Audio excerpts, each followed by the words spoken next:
People who prefer ESTP have preferences for extraversion, sensing, thinking, and perceiving.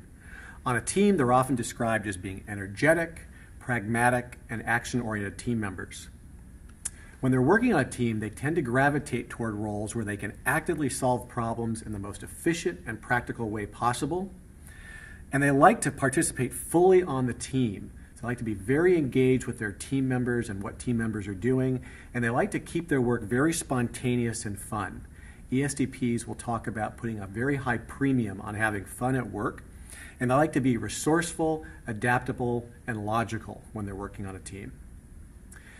ESTPs are drawn to teams where there are very clear goals. The sensing part of their personality wants to know the reality, the clear goals that are in place for the team, and they want to know that how they get there is flexible. That brings in their perceiving preference. They also like to work on teams that incorporate time for fun and where you can find your way around obstacles, and finding your way around obstacles is valued. Those kinds of teams really appeal to ESTPs. The lead part of a personality for an ESTP is sensing, and it's used in their external world, which means actively responding to the moment, seeing what needs to be done, seeing the realities of the situation around them, and responding to those realities and needs very, very quickly. Every personality type has its own challenges, and for ESTPs, one of those challenges is that they can over-focus on the immediate. Because that dominant function of their personality is focused on the needs of the immediate moment, they can over-focus on what needs to be done right now and not consider the long-term planning or outcomes of what needs to be done.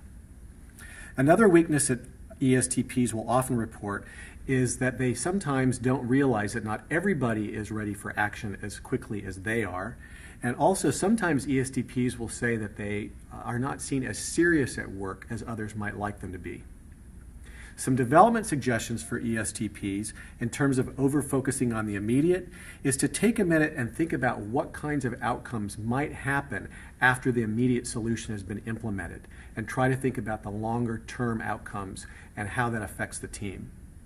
In terms of recognizing that not everyone is ready for immediate action, ESTPs might want to check in with their fellow teammates to see if they're really ready for action to be taken. And in terms of not being serious enough at work, ESTPs may need to remind their team members as they're having fun in what they're doing that they're equally committed to the goals of the team and to the outcomes of the team. So in a nutshell, ESTPs on the team are going to be the very active team members, oftentimes very physically active, who are going to respond very quickly to the challenges at hand.